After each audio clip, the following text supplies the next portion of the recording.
Podem se sentando, meus irmãos. Enquanto vocês se sentam, queria convidar vocês a fechar os olhos mais uma vez.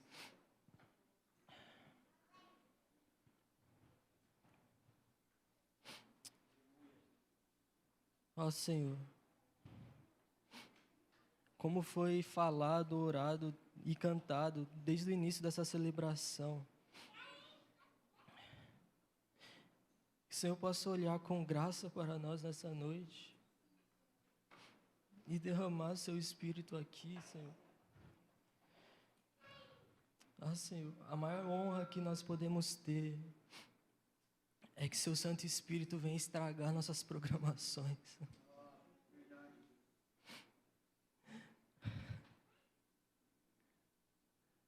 Ah, Senhor, nós fazemos o que está no nosso alcance para fazer um culto organizado, porque nós queremos adorar o Senhor assim. Mas a maior honra é o Senhor vir estragar tudo que nós organizamos.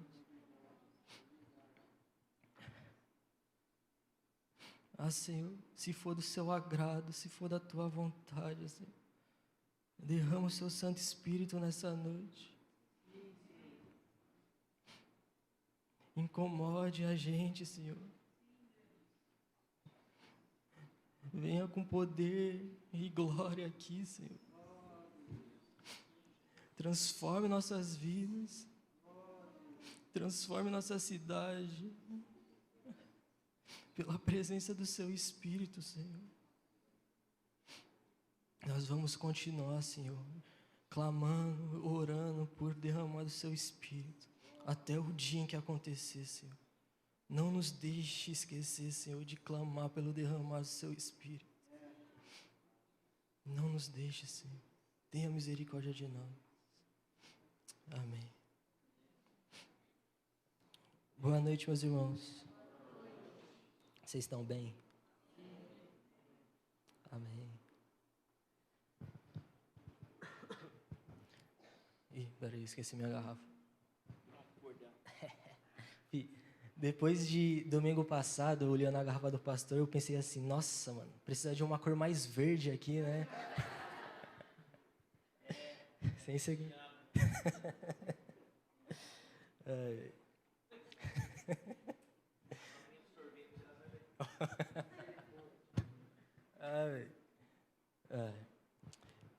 Então, meus irmãos, sabe, não sei vocês, mas eu sempre falo isso quando eu tô aqui em cima, eu acho. Se eu abro minhas redes sociais, mano, num dia otimista, demora acho que uns 5 minutos para aparecer alguém falando alguma besteira. A besteira eu falo, tipo, envolvendo a palavra de Deus. Ou 5 minutos para aparecer para mim, ou para o Vitor me mandar alguma coisa assim. E,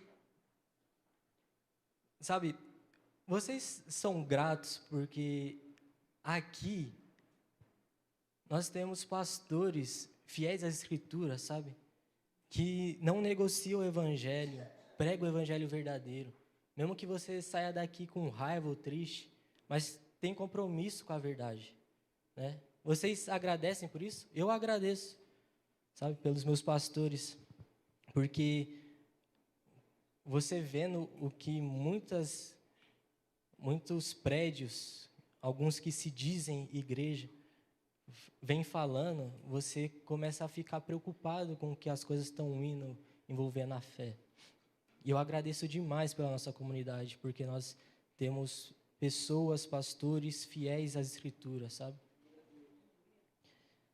Quantos aqui gostam de, quando alguém sobe aqui e tem essa eloquência na voz, faz uma teologia boa, prega bem? Vocês gostam? Gostam? Então voltem aqui semana que vem.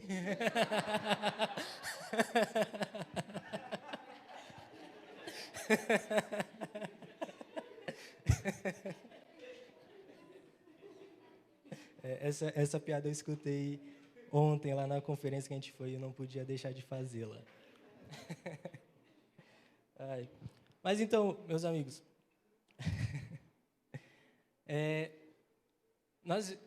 nós costumamos vir aqui na igreja todo domingo, Alguns costumam vir também durante a semana, nas terças-feiras, na sala de oração. Tem nossas igrejas caseiras. E a gente está sempre falando sobre o Evangelho, né? Sempre falando sobre o que a Bíblia diz, o que a palavra do Senhor diz. Mas tem um ponto do Evangelho que é crucial, que eu acho tenho certeza que se você não entender esse ponto, você não vai entender nada do Evangelho, que é a questão da natureza humana. E eu olho assim, eu vejo que às vezes a gente pode cair nesse erro de achar que nós não somos tão ruins assim, sabe? E isso muda tudo, sabe, a nossa natureza humana. Então eu quero fazer aqui uma coisa para ver se a gente consegue compreender, para nunca mais esquecer sobre nossa natureza, beleza? Então eu queria que vocês repetissem assim comigo.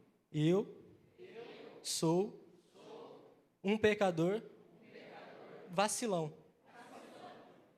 Perfeito. Não fui eu que falei, foi vocês. Mas essa é a nossa natureza. Nós somos ruins, cara. Nós pecamos, né? E não tem como nós entendermos o que move nossa fé, não tem como nós entendermos o ato da cruz, não tem como nós entendermos a ceia que nós tomamos todo primeiro domingo, sem antes entender que nós somos pecadores, né? Nós pecamos contra Deus, nós éramos inimigos de Deus, né? E isso, meus irmãos, devia nos afrontar tanto, nos colocar um santo temor em nossos corações, em saber que Deus, sendo justo, Ele poderia, nesse instante, abrir o chão e jogar a gente direto para o inferno. E isso seria a justiça, porque nós pecamos contra um Deus eterno. Vocês estão comigo? Tá bom, então. Abrem comigo aí, para não ficar só nas minhas palavras. Romanos, capítulo 3.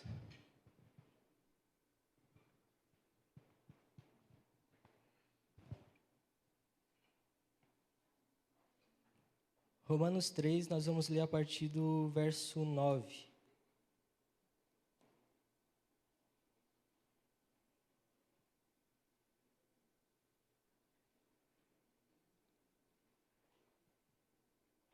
Enquanto isso, um autor uma vez disse assim: na verdade, não podemos compreender o amor, a menos que compreendamos o que Deus demonstrou por meio de Jesus na cruz. Ele suportou a ira do Pai, para que nós não sofrêssemos a ira de Deus, enquanto ainda éramos pecadores. Romanos 3,9 diz: pois bem, devemos concluir que nós, judeus, somos melhores que os outros? Não, de maneira nenhuma, pois já mostramos que todos judeus ou gentios estão sob o poder do pecado. Como afirma as Escrituras, ninguém é justo, nenhum sequer, ninguém é sábio, ninguém busca a Deus. Todos se desviaram, todos se tornaram inúteis, ninguém faz o bem, nenhum sequer. Sua conversa é repulsiva, como o odor de um túmulo aberto. Sua língua é cheia de mentiras, veneno de serpentes goteja de seus lábios. Sua boca é cheia de maldição e amargura. Apressam-se em cometer homicídio. Por onde passam, deixam destruição e sofrimento. Não sabem onde encontrar a paz, não têm o menor temor de Deus. É evidente que a lei se aplica àqueles a quem ela foi entregue, pois seu propósito é evitar desculpas e mostrar que todo mundo é culpado diante de Deus. Pois ninguém será declarado justo diante de Deus por fazer o que a lei ordena. A lei simplesmente mostra quanto somos pecadores. Agora, porém, conforme prometido na lei de Moisés e nos profetas, Deus nos mostrou como somos declarados justos diante dele sem as exigências da lei. Somos declarados justos diante de Deus por meio da fé em Jesus Cristo. E isso se aplica a todos os que creem, sem nenhuma distinção, pois todos pecaram e não alcançaram o padrão da glória de Deus. Mas Ele, em sua graça, nos declara justos por meio de Jesus Cristo, que nos resgatou do castigo por nossos pecados. Essa é a palavra de Deus. Amém? Então, meus irmãos, aqui em Romanos, Paulo vem apontar essa questão envolvendo não só os judeus, não só os gentios, mas todos. Todos pecaram, Paulo vai dizer. Todos pecaram, contra o Senhor, né? E o ponto principal que nos leva a entender o Evangelho quando a gente fala sobre o nosso pecado é um outro ponto importante, que é: eu sou um pecador e não tem nada que eu possa fazer para melhorar minha situação. Não tem nada que eu possa fazer para sair do império das trevas, para sair sobre o poder do pecado, sabe? Nada, nós somos incapazes. E esse é o ponto onde a gente pode entender e ver a graça grande que há no sacrifício de Cristo, sabe? Se não fosse por Cristo, meus irmãos, ai de nós, sabe? Se não fosse pelo amor de Deus, ai de nós. Nós precisamos entender o quão pecadores nós somos, sabe? E que não existe boas obras que a gente possa fazer que possa mudar a situação de qual nós nascemos. Nós somos impotentes. Nós não conseguimos sair da escravidão do pecado por conta própria. Vocês estão entendendo? Essa é uma mensagem que eu vou perguntar bastante vezes se vocês vão estar entendendo. Porque é importante vocês entenderem isso, né? Então, nós precisamos entender, primeiro ponto, a nossa natureza. E qual que é a nossa natureza? Somos pecadores vacilões, olha lá. É isso aí. Nós somos pecadores, meus irmãos. Nós pecamos contra Deus. Estávamos afastados da glória de Deus, longe da luz. Não havia nada que nós podíamos fazer para mudar nosso estado. Mas aí, sempre que tem coisa ruim vindo, vem um mais então. Quando vem um mais então, muda muita coisa. Então, nós éramos inimigos de Deus, pecadores. Mas então, meus irmãos, Jesus veio. E com sua vida, morte e ressurreição, Ele realiza a obra redentora nas nossas vidas. E mais do que isso, Ele nos chama para segui-lo.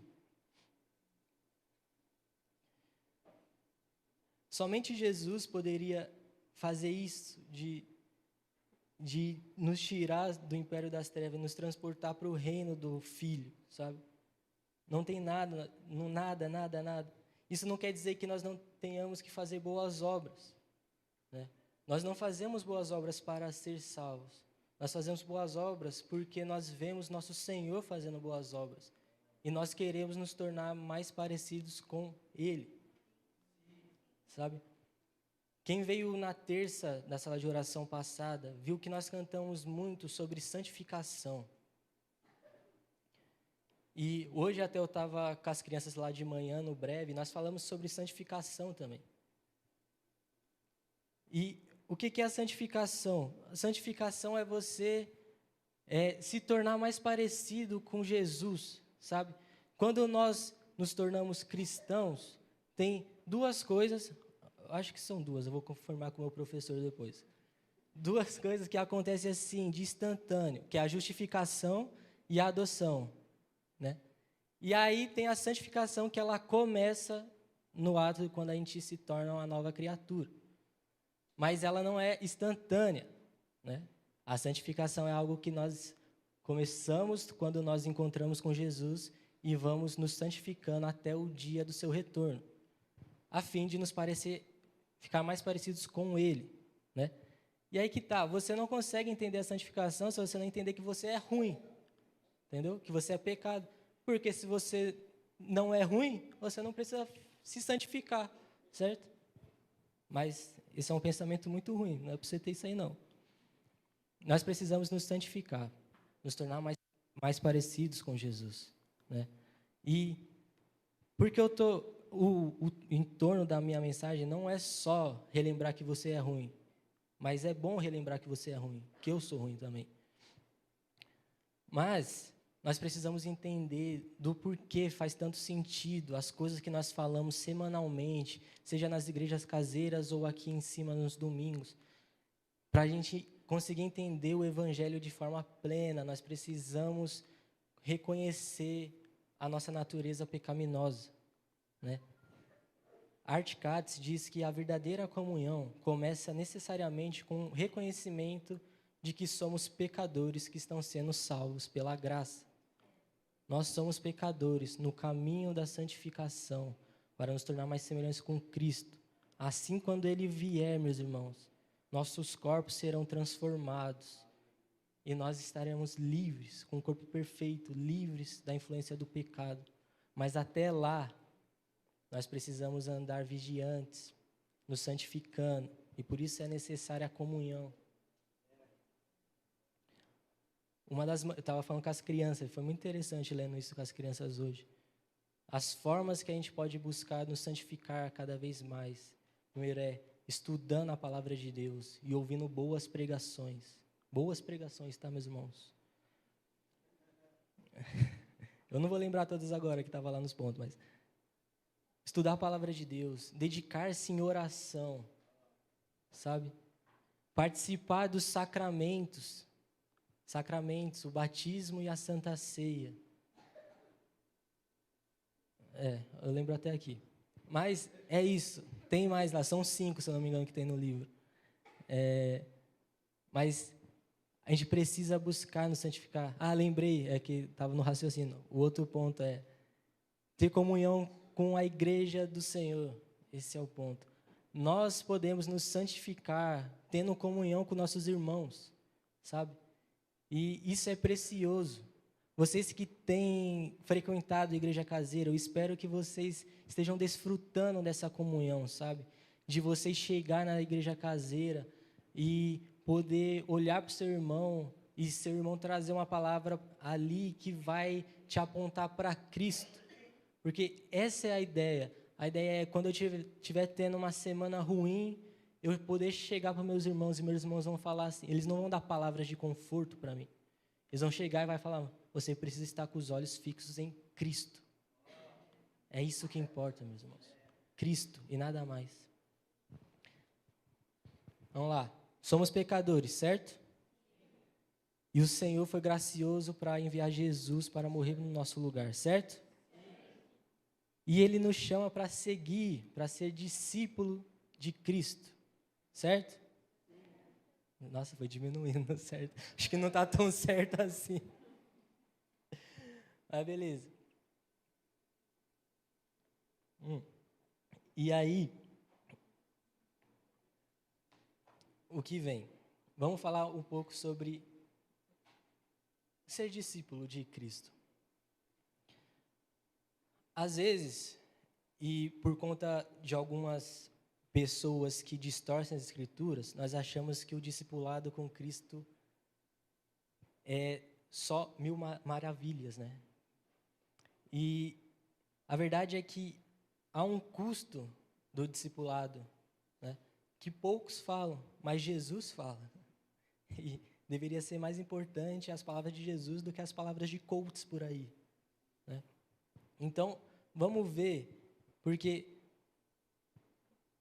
quando a gente fala, né, teve uma época, mas no passado, hoje nem tanto, mas teve uma época que discipulado se tornou, como fala? Moda, isso, moda.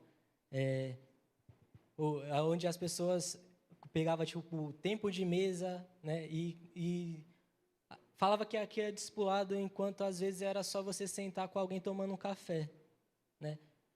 E a gente, tipo, pegou essa questão da palavra ser discípulo de Cristo e pegamos e transformamos isso tudo nessa questão de só você ser feliz, ter amigos e viver uma vida boa.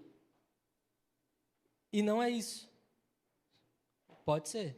Nós podemos ser felizes sendo discípulos de Cristo. Nós podemos ter bons amigos, sim.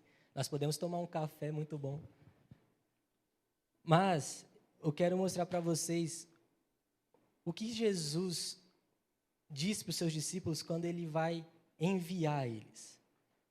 Porque Jesus nos chama para seguir, Ele chama seus discípulos para seguir a Ele. E Ele passa esse tempo o quê? Ensinando, preparando e depois envia seus discípulos. vamos ver o que as Escrituras dizem quando Jesus fala sobre esse envio. Em Mateus 10, eu não vou esperar abrir, porque alguns outros, vou passando por vários versículos, tá? Mas prestem atenção no que eu vou ler. Mateus 10, versículo 16. Ouçam, eu os envio como ovelhas no meio de lobos. Portanto, sejam espertos como serpentes e simples como pombas. Tenham cuidado, pois vocês serão entregues aos tribunais e chicoteados nas sinagogas. Por minha causa serão julgados diante de governantes e reis. Mas essa será a oportunidade de falar a meu respeito a eles e aos gentios. Quando forem presos, não se preocupem com o modo como responderão, nem como o dirão. Naquele momento, as palavras certas lhes serão concebidas. Foquem na palavra de Jesus quando forem presos, não se forem presos. Depois, no verso 24, o discípulo não está acima de seu mestre, nem o escravo acima de seu senhor. Para o discípulo é suficiente ser como seu mestre, e o escravo como seu senhor. Uma vez que o dono da casa foi chamado de Beelzebu, os membros da família serão chamados de nomes ainda piores. Não tenham medo daqueles que os ameaçam, pois virá o dia em que tudo que está encoberto será revelado, e tudo que é secreto será divulgado.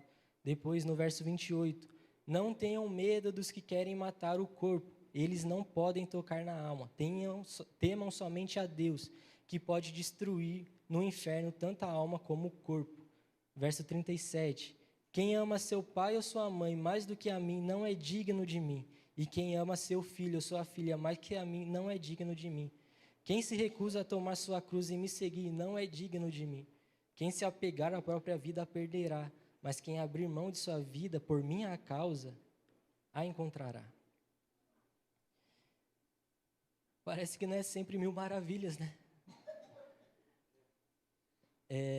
Nós vemos Jesus falando sobre como seus discípulos iam sofrer. E seus discípulos, no tempo de Jesus, sofreram, né? E aí nós aqui achamos que nós não vamos sofrer, que nós vamos ter a vida plena e feliz que a gente acha que merece, né? Só que, meus irmãos, Jesus diz que para ser digno dele, nós não podemos amar pai e mãe mais do que a ele. Nós não podemos amar filho ou filha mais do que a ele. Nós não podemos nos apegar à nossa própria vida. E quando nós lemos a Bíblia, nós vemos que Jesus falando também sobre que nós realizaremos obras iguais e até maiores do que ele realizou. Há diversos contextos nos quais um aluno, né, ou um discípulo pode superar seu mestre, seu professor. Mas aqui, o discípulo não é maior no sentido de ser isentado da perseguição, né? Quando Jesus fala sobre obras maiores, nós podemos ver sobre as obras realmente realizadas, né? O evangelho chegou até nós aqui no Brasil porque discípulos de Cristo foram realizando obras, foram evangelizando, foram traduzindo as Escrituras. Mas nós não podemos achar que nós podemos ser maiores do que nosso mestre no quesito de não passar por tribulações, por não passar por perseguições, por não correr riscos de vida. Vocês estão comigo? Então, vamos lá. Tem um custo para seguir Jesus, né? Quando Jesus fala sobre tomar a cruz e seguir a Ele, implica em o quê? E amar Jesus acima de todas as coisas. E se dispor a seguir a Ele, não importa quais sejam as consequências físicas ou sociais. Isso é tomar a cruz e seguir Jesus, sabe? Quando eu olho para Cristo, eu não me importo se a sociedade vai me taxar como louco, se, dependendo do caso, eu perder oportunidades de emprego, perder oportunidades de negócio, perder qualquer outra coisa socialmente falando. por amor a Cristo. E também significa não fugir, não se esconder, quando se trata também de um risco físico à sua vida. Isso é amar Jesus, mas mais do que tudo, sabe? Quando nós falamos que nós amamos Jesus mais do que o ouro, prata, mais do que família e amigos, é isso, meus irmãos. Nós precisamos amar Jesus, mesmo que isso significa que nós vamos perder poder diante da sociedade, mesmo que isso significa que nós vamos viver uma vida inteiramente comum nessa era, sabe? Eu conversava com um Gui um tempo atrás, e a gente falando, né, que o Gui tem uma mente muito empresarial, o cara é chique, culto, né?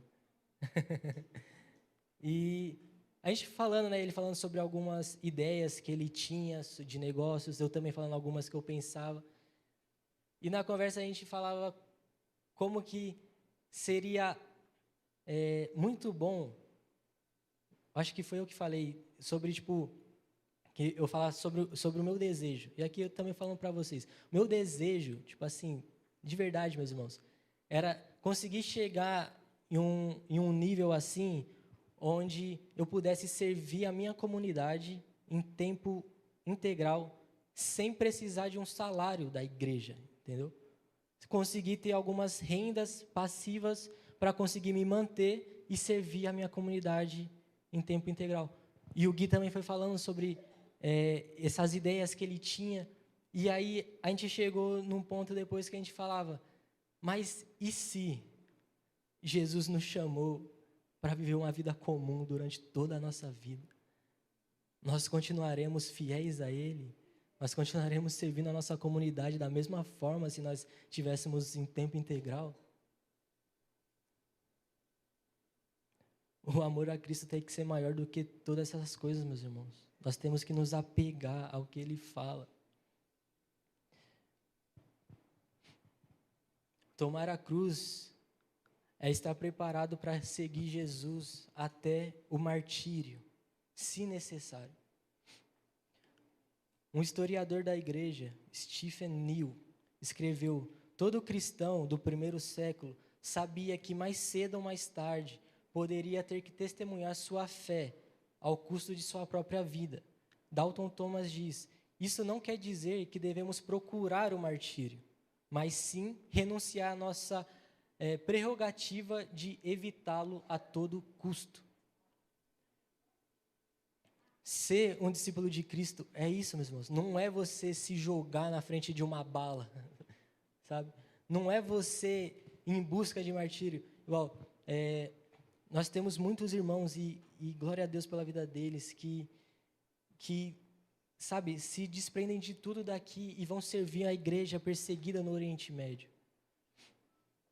E nós sabemos que lá no Oriente também nós temos em outros lugares do globo onde o evangelho é proibido de ser anunciado. E ali eles correm risco de vida, sabe? Mas esse é o ponto. É uma cultura ou um contexto que pode ser difícil de entender para nós, porque nós somos brasileiros, no Ocidente, sabe? Onde tudo parece lindo, onde nós temos a liberdade de cultuar, né? Mas nós temos muitas igrejas em países do mundo onde eles são perseguidos e mortos por causa do evangelho de Cristo. Acho que, se eu não me engano, na última vez que o Vitor pregou aqui, ele falou sobre algumas histórias de pessoas que perderam suas vidas ou foram presas por amor a Cristo. Mas esse é o ponto. Ser um discípulo de Cristo é você amar, sim, esses lugares onde o evangelho são proibidos de entrar. Mas não significa que um missionário vai sair daqui, vai lá para o Oriente Médio, vai ficar pregando lá em praça pública, vai vir alguém com a arma, ele vai pular na frente da arma para ele atirar, né? Não é isso que significa você tomar sua cruz até o ponto do martírio, se necessário. Mas é você não fugir disso se chegar a esse ponto na sua vida, sabe? O Vitor falou uma história muito boa, que era sobre um homem que pregava o evangelho e ficou preso por anos. e depois trouxeram o filho dele para fazer que aquele homem negasse, né? Negasse a Jesus para ele poder sair dali. E é muito interessante isso, né? Porque o filho dele fala: pai, nega, vamos para casa. Você sabe que Jesus, ele perdoa os pecados, ele perdoa, sabe? E o interessante é que talvez se aquele homem tivesse negado a Jesus, Jesus perdoaria aquilo, sabe? Mas aquele homem falou o quê? Eu não vou fugir, eu não vou evitar. Isso significa entregar a vida para Jesus, sabe? Nós temos esse bordão, né, de que quando a pessoa vem para frente aqui e fala, eu entreguei minha vida para Jesus. Mas entregou mesmo, mano? Sabe? Se fosse com você essa história, se fosse comigo, será que eu entreguei minha vida por inteiro a Cristo mesmo?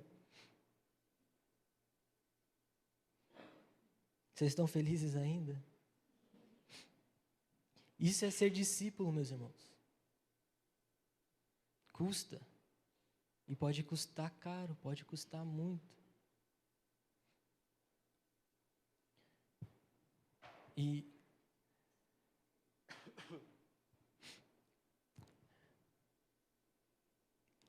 o ponto sobre a gente entender o custo, porque a gente pode ver, né?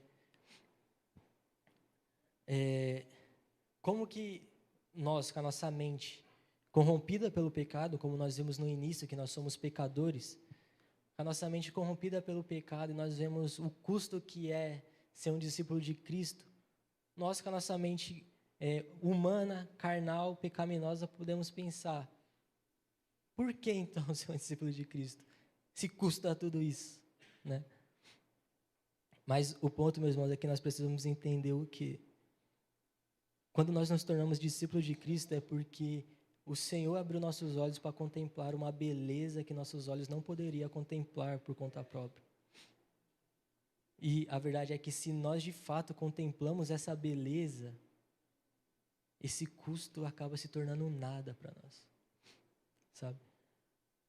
Nós precisamos olhar para Cristo, e aí o custo do discipulado se torna só um detalhe, porque nós estamos em Cristo. Em Hebreus 4, vai falar, né, o autor de Hebreus, eu quase falei um nome aqui para o autor de Hebreus, mas que a Bíblia não fala. O autor de Hebreus diz assim, Hebreus 4, versículo 14. Visto, portanto, que temos um grande sumo sacerdote que entrou no céu, Jesus, o Filho de Deus, apeguemo-nos firmemente naquilo em que cremos. Nosso sumo sacerdote entende nossas fraquezas, pois enfrentou as mesmas tentações que nós, mas nunca pecou. Assim, aproximemo-nos com toda a confiança do trono da graça, onde receberemos misericórdia e encontraremos graça para nos ajudar quando for preciso. Aqui em Hebreus fala o quê, meus irmãos? Que Jesus, nosso sumo sacerdote, ele entende nossas fraquezas. Por quê? Porque ele enfrentou as mesmas tentações que nós. E isso muda muita coisa, meus irmãos, sabe?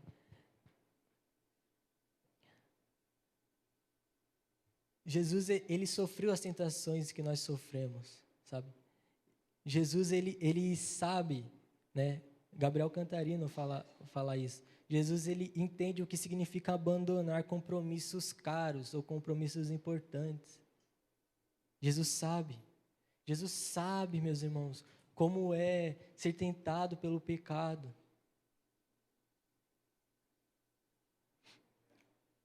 Por isso que nós podemos olhar para Jesus e perceber que, mesmo que o custo do discipulado possa parecer alto, vale a pena.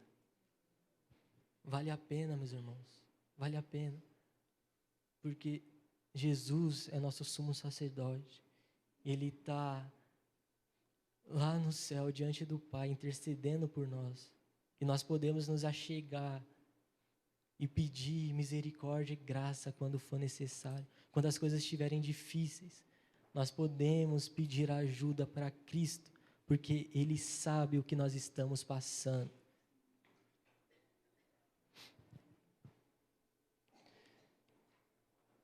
Nossa vida como discípulos, vivendo num mundo afetado pelo pecado, é difícil. Seguir Jesus significa que escolhemos perder nossa vida. Seguir a Jesus significa que escolhemos perder nossa vida por amor a Ele. E isso é difícil. Ser discípulo de Cristo significa estar ciente que, mais cedo ou mais tarde, podemos ser levados ao caminho do martírio. E isso é difícil. Mas então, de novo, Jesus adentrou os céus e ali na presença do Pai, Ele intercede por nós, meus irmãos. Será que nós podemos olhar para Cristo e achar nele alguém digno de que nós possamos olhar e falar, vale a pena, Senhor, vale a pena perder tudo, vale a pena gastar toda a minha vida por amor a Ti, vale a pena. Será que nós podemos fazer isso essa noite?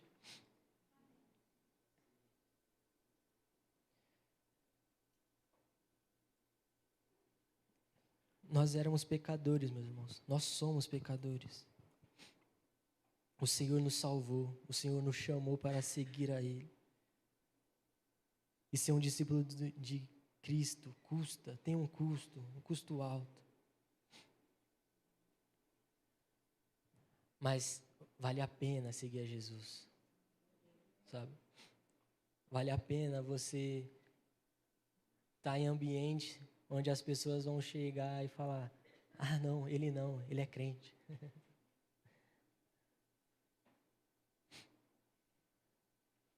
Sabe? Eu já me desfiz de muitas amizades que eu tinha. E amizades que eu gostava, cara. Não mentir não. Mas porque não dava mais, meus amigos. Não tem como, meus irmãos, um discípulo de Cristo ficar tanto tempo junto com alguém que não é discípulo.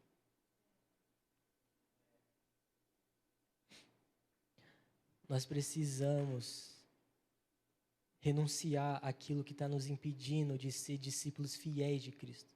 Discípulos bons e fiéis. O que está te impedindo de seguir a Cristo da maneira que você deveria seguir? Sabe? O que está te impedindo de tomar a sua cruz e seguir a Jesus? O que está te impedindo de você amar Cristo mais do que todas as outras coisas? Será que você consegue renunciar a isso hoje? Se Jesus pedisse pelo seu emprego, será que você daria seu emprego para Jesus?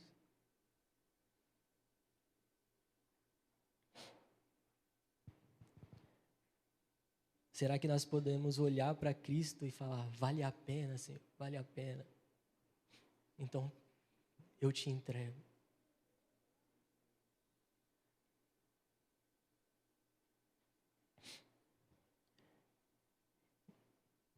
E aí, a gente pode cair o que agora, meus irmãos? Num erro.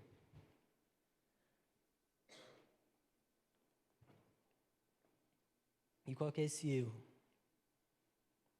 De querer dar a nossa opinião. Mas eu não acho isso. Mas eu não concordo com isso não, Jesus. Porque, né, você não está falando que não concorda comigo não, tá? Eu não concordo com isso não.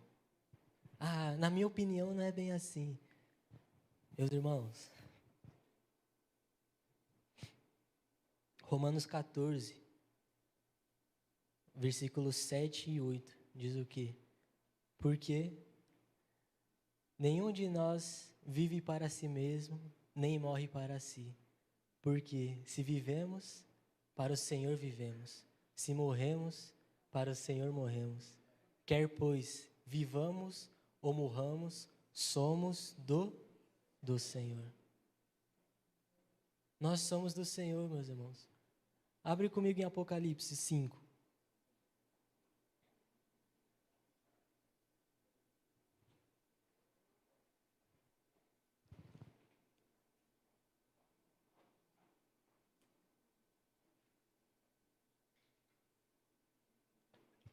Apocalipse 5, a gente vai ler do verso 8 até o 10.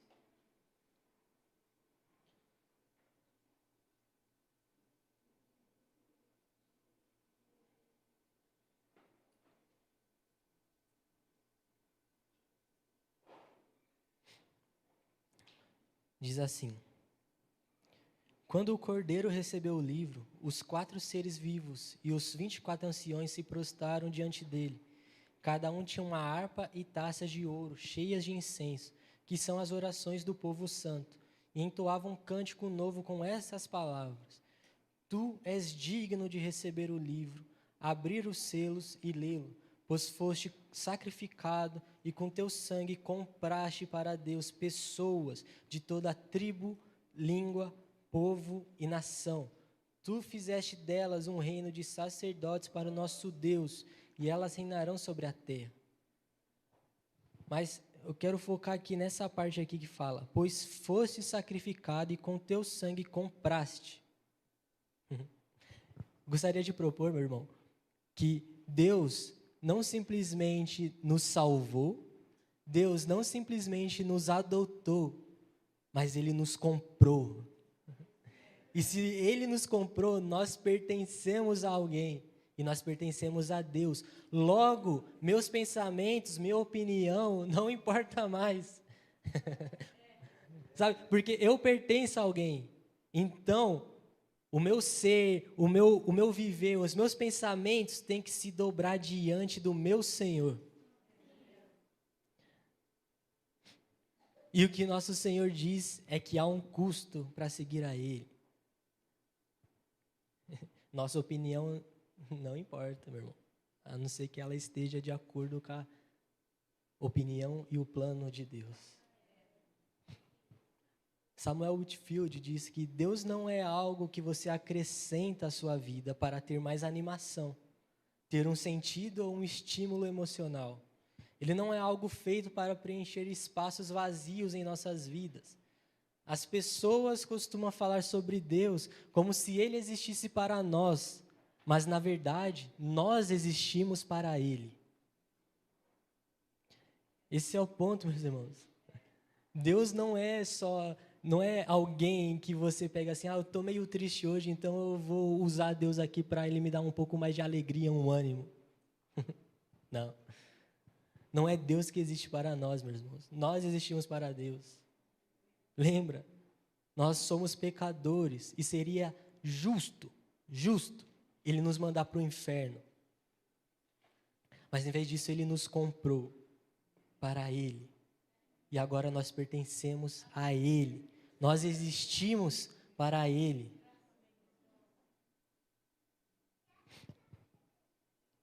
Nós somos pecadores. Estávamos afastados da glória de Deus. Não havia nada que pudéssemos fazer para mudar a nossa situação. E então, Deus nos comprou para si.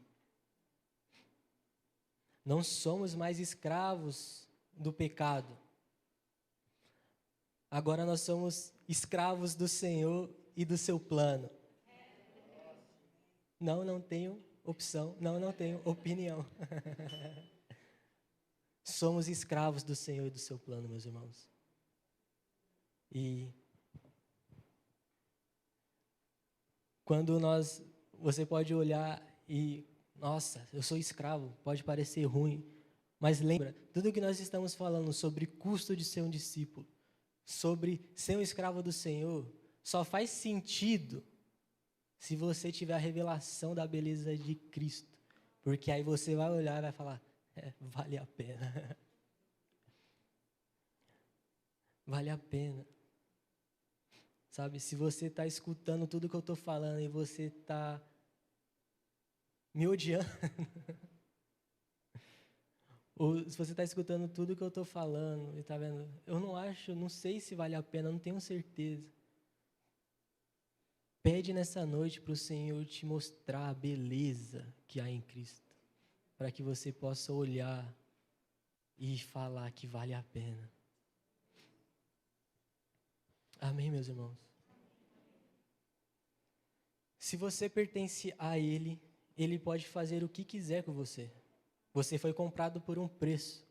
A sua vida, mensagem, o seu ministério, negócio, corpo, passado, presente e futuro, não pertencem a você. Nós não pertencemos a nós mesmos mais, meus irmãos. Nós pertencemos a Deus. E isso é belo, é belo. Pertencer ao Senhor é belo, meus irmãos. Sabe? Porque vale a pena. Vale a pena. Vale a pena, mesmo se fosse só para viver essa vida, sendo perseguido até morto. Mas o Senhor é tão bom que, mesmo sendo escravos, Ele nos promete uma recompensa. Né? Ele nos promete uma recompensa. Assim. Em Apocalipse 22, se você já tinha aberto sua Bíblia em Apocalipse 5, é só avançar um pouco lá até o 22.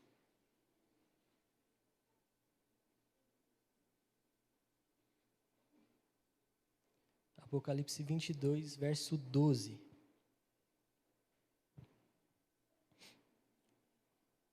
Diz assim: Vejam, eu venho em breve e trago comigo a recompensa para retribuir a cada um de acordo com seus atos. Olha que maravilha, meus irmãos. O Senhor, mesmo que nós éramos pecadores, destinados ao inferno,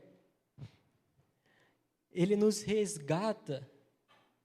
Isso para nós já devia ser assim, de total admiração, total amor. Mas aí Ele ainda vai nos recompensar no dia em que Cristo voltar, de acordo com nossos atos. Lembra? Nós não somos salvos pelas boas obras que nós fazemos, mas as boas obras que nós fazemos geram recompensas que o Senhor vai trazer no dia do seu retorno. E isso devia nos encher de expectativa, sabe? Isso devia fazer nosso coração queimar para realizar boas obras. Sabe? Nós precisamos realizar boas obras. E não pensem que as obras dignas da recompensa do Cordeiro são estar aqui em cima pregando o Evangelho, sabe? Ou ter milhões e milhões de seguidores nas redes sociais. Não, meus irmãos. As boas obras que nós realizamos, que o Cordeiro nos recompensa, são obras mínimas, podem ser, mas que são em total devoção e amor ao Senhor, sabe? Eu creio de verdade, meus irmãos, eu creio que vão existir mulheres, donas de casa, que passaram a vida toda vivendo de forma simples, mas que amaram o Senhor de todo o coração, educaram seus filhos de acordo com a palavra, vão receber recompensas maiores do que pregadores que rodaram o mundo. Nossas obras importam, meus irmãos, nós precisamos realizar boas obras. Sabe, eu lembro, eu tenho poucas lembranças da minha infância, né? Não sei porquê, mas eu não consigo me lembrar de muita coisa. Ixi, então você então é...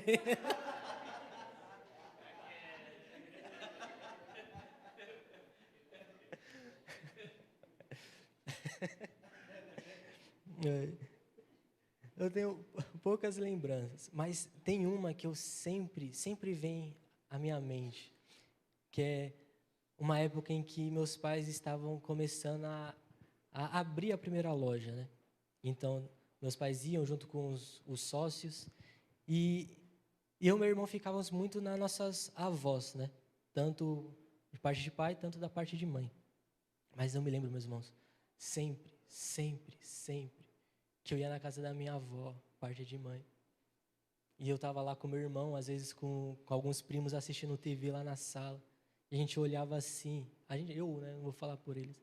Eu olhava para a sala de jantar na mesa, estava lá meu avô lendo a Bíblia ou lendo algum livro, sabe? Estava lá minha avó recebendo algumas irmãs para fazer uma oração, para falar sobre a Bíblia, o Evangelho. E eu tenho a convicção, meus irmãos, de que eles vão receber uma recompensa, sabe, do Senhor. Porque aqueles velhinhos é fiel ao Senhor, mano. Fiel.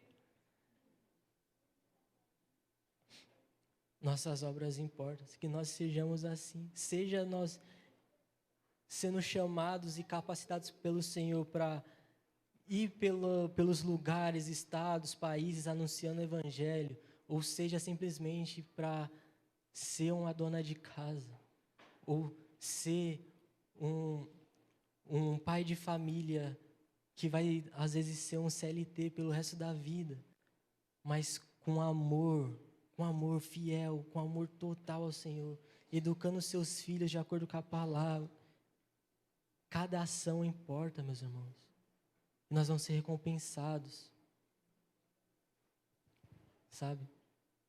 E sabendo das recompensas que Jesus traz, eu não sei vocês, meus irmãos, mas eu não quero, de forma alguma, chegar naquele dia de mãos vazias. Eu não quero. Porque nós, durante nossa vida, nós conquistamos coroas aqui, coroas que vão ser lançadas aos pés do Cordeiro. Imagina chegar naquele dia sem nada na mão para oferecer ao Cordeiro, meus amigos. E as coroas não quer dizer sobre a salvação, não. Vão ter pessoas que vão ser salvas, mas que não vão receber as recompensas. Vão ter pessoas que vão ser salvas, não vai ter nada para jogar aos pés de Jesus. Mas eu não quero ser uma dessas pessoas. E eu espero do fundo do meu coração que vocês também não queiram ser esse tipo de pessoas.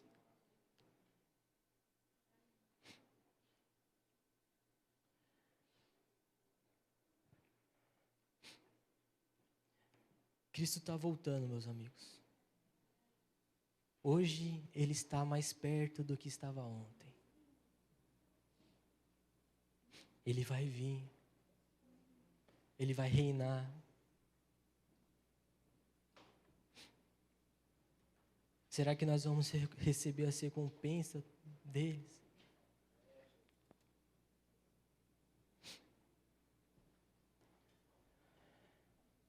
Vitor Vieira é quem diz que as pequenas coisas com grande amor por Jesus, ao fazer pequenas coisas com grande amor por Jesus, podemos ter certeza de que seremos recompensados de maneira completamente desproporcional. Lembra, meus irmãos, nós somos pecadores. Somos pecadores. Nós merecemos o inferno. Mas o Senhor olhou com graça para nós. Ele decidiu. Ele que decidiu. Não foi nada que nós pudéssemos ter feito. Ele decidiu nos salvar. E nos chama para viver com Ele como seus discípulos fiéis.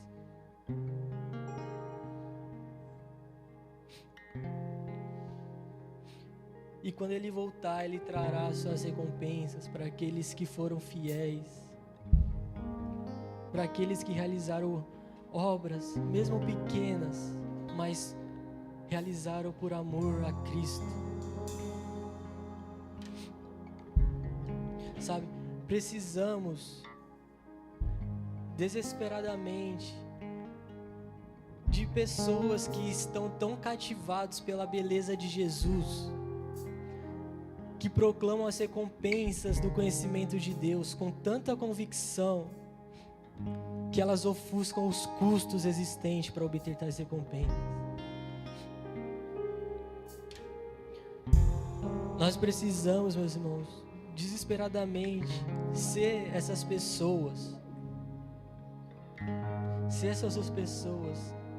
obcecadas, sabe, pela beleza de Cristo, que correm atrás dessas recompensas que Ele traz, e que isso ofusca o custo qual for que tenha de seguir a Ele, meus irmãos.